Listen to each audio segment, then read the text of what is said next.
Why would somebody drive a beater vehicle? Is it because maybe it has a little bit of rust?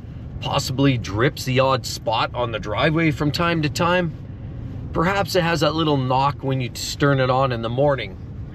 No, while those aren't necessarily the best reasons why you would drive an old beater, unfortunately, a lot of people use those as examples of why they should buy expensive new vehicles.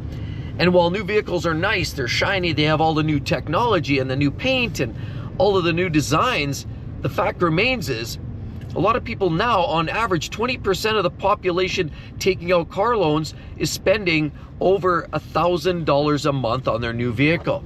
Can you afford $1,000 a month when your rent is $1,200 a month and you're going to continue spending that sort of money on a car loan? Well, not me. And I'm going to explain why I drive a beater. I used to hear a joke. A lot of people would go out and buy a brand new car just because they had a burnt out light. I just took a rock, that one there has been missing. But then people get turned off. You know, maybe it's not the latest, shiniest, glossiest vehicle. So a lot of times people decide they just want something new and fresh. But they do it at the expense of their finances and their wallet. And unfortunately, we're hearing the latest news. Of course, repossessions are up close to 8% across the board for people that don't necessarily have the best credit scores. We're also hearing a lot of people are paying over $1,000 a month. In fact, over 20% of car loans now are over $1,000 a month. And here in Canada, there's a lot of people that are spending in the upwards of $1,500, $1,800 a month. Whenever you see a new flashy truck drive by, they're probably spending at least $1,500 to $2,000 per month on that vehicle car payment. It's absolutely lunacy. But a lot of people just give up on these older vehicles. They just say, you know what, I need something new. I want to treat myself. I just want to go into debt regardless because I earn it. I work hard for my money. And when a lot of people were worried about putting food on the table or having a roof over their head, sadly, sometimes there's priorities that are mixed up. Now, buying a new vehicle is absolutely amazing. It's one of the best experiences you can possibly imagine. The salesperson gives you that key. It's an absolute wonderful moment. I've personally experienced that once or twice in my life, and it's wonderful for 5 minutes. And then after that, you drive away, you take your first rock chip and your window cracks, and then all of a sudden you've got yourself a used car. There you go. So you never maintain 0 miles forever. Unfortunately, every new car, as soon as you use it, becomes used. And so the worst part is the depreciation is a major reason why, you know, I struggle with buying a new vehicle. And having an older used vehicle, simply, you're not worried about depreciation. Depreciation is something that is a bygone exercise. It really doesn't matter. You buy a vehicle that's 10 years old, depreciation is flattened out. There's no depreciation left to incur. Now, of course, you buy something that's 5-year-old, you can still see some depreciation. But even a vehicle that's 5 years old, you've probably already lost or shed 50% of the depreciation. So if you come in there and the vehicle was, say, $80,000, there's chances are you're probably still only going to pay about $35,000, $40,000 for that. You've saved yourself $40,000. So driving an older used vehicle just makes so much sense, and it always has to me. Now, again, buying a new vehicle is wonderful, but there's other benefits in driving old vehicles. And a lot of that, I've realized, you drive something like this for a while, you're not really financially committed to it. Why do I say that? Well, simply the fact that if this thing catastrophically fails, there's 2 choices I can make. 1, I fix it, or 2, I take it to the dump. Hypothetically, you get your 3.5-year-old Volkswagen Atlas and it blows an engine. You're out of warranty, shit out of luck, because now they're saying, well, you owe us $15,000 for an engine. And the worst part is you can't throw that vehicle out because that vehicle still is worth $30,000. So you're not going to just take it to the scrapyard. Unfortunately, you're committed to that vehicle because it's a late model or it's slightly newer and maybe warranty doesn't cover that repair and the engine blows and now you're stuck paying all of that money and you can't opt out. But driving an older vehicle like this, you definitely can opt out. Because let's just say you buy yourself a $4,000 vehicle, okay? You get into it, you drive it for 2 years, boom, the engine blows up. Are you stressed out? Well, you're not happy about it. Nobody wants that.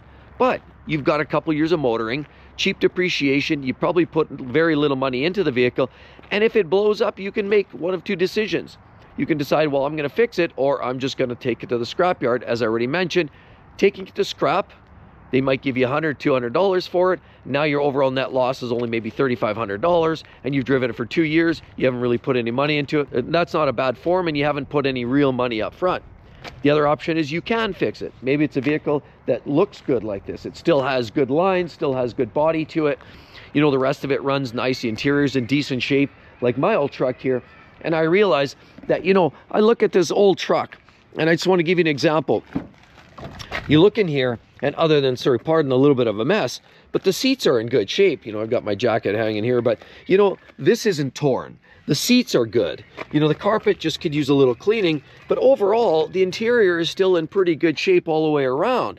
So why not, if a vehicle like this decides to blow an engine, why would I not, with a clean body, a clean interior, and a transmission that's still running, why would I not just put in a crate engine for $5,000 or $6,000 and then I'm back on the road? See, I have the decision to make when you're driving an older used car. Scrap it or put a new engine or replacement parts.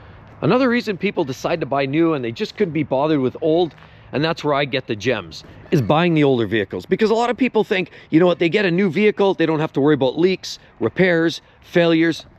Well, they couldn't be further from the truth, because new vehicles have lots of failures, lots of repairs needed. And unfortunately, they're even more complex that most people can't even try to do anything themselves. But see, that's the beauty with a lot of these older vehicles. You can still fix a lot of this yourself. I mean, I look under the hood here and I see a lot of parts that I'm very familiar with. A lot of parts I can change, and I don't need some special scan tool to replace these parts. You know, I can literally just replace an alternator pretty easily here by myself. I can change that serpentine belt by myself, upper rad hose by myself. I've changed this already. I've changed the water pump on this vehicle myself. I can change the fluid. I can swap the battery. You name it, air filter. I don't need 2 hours labor in the shop to change it. I can do it myself for nothing. Even this radiator isn't all that difficult to change. I mean, look at the access on these new older vehicles here. See, a lot of the new vehicles, access is absolutely gone. They package a vehicle and a lot of times they're modular. Everything's built together, dropped in. There's a complete unit. You have no hope in hell in trying to fix it. So unfortunately, with the newer vehicles, they're pretty much hands off in a lot of cases. The reason I buy a beater is I'm able to, if something goes wrong with every vehicle, they're all mechanical and they all fail. I don't care if it's a year-old, 3-year-old, 8-year-old, 15-year-old vehicle, they will all fail. Parts of them can fail. They're mechanical. And so if it's going to fail, I want it to be in a position that I can fix it. Otherwise, warranty's nice, sure, for that 3 years. If you're not fighting with the warranty companies, if you're not fighting with the dealership on who said what and what the clause excludes. I mean, half the time it's a fight and it's a battle just to get something fixed.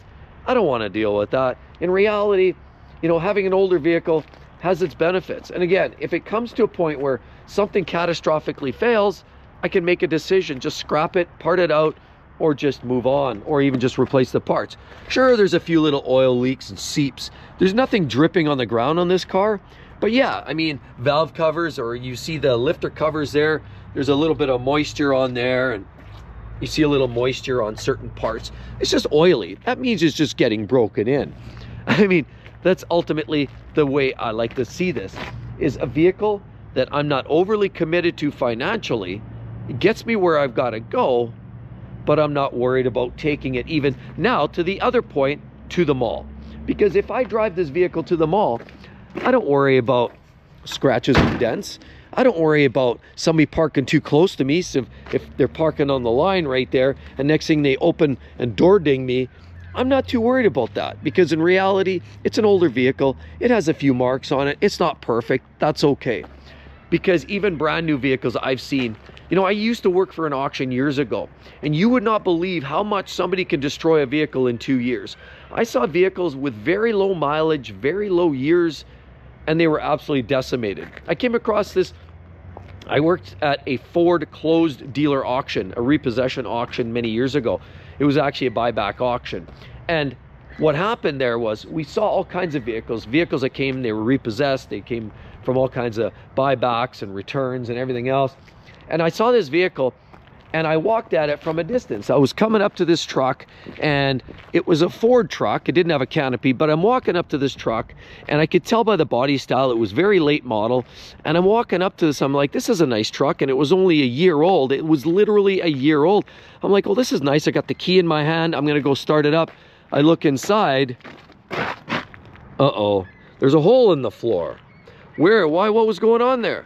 Well, the transmission was sitting in the box of the truck. That's right. It was so abused, you would not believe how quickly you can ruin a vehicle. So my adage is, you get an older vehicle, all you want to do is make sure you have a safe, reliable set of brakes, tires, and make sure that it starts every time. Top up all the fluids. Make sure you find an older vehicle like this, or maybe you have one like this. What's wrong possibly with keeping the vehicle on the road? Do an oil service. Who cares if it uses an extra half quart between oil changes? That's not bad. I mean, as long as it's legal, as long as it's safe, and as long as it's not a total eyesore. I mean, I look at this and it's not perfect, but it works for me. That's in fact why I drive a beater.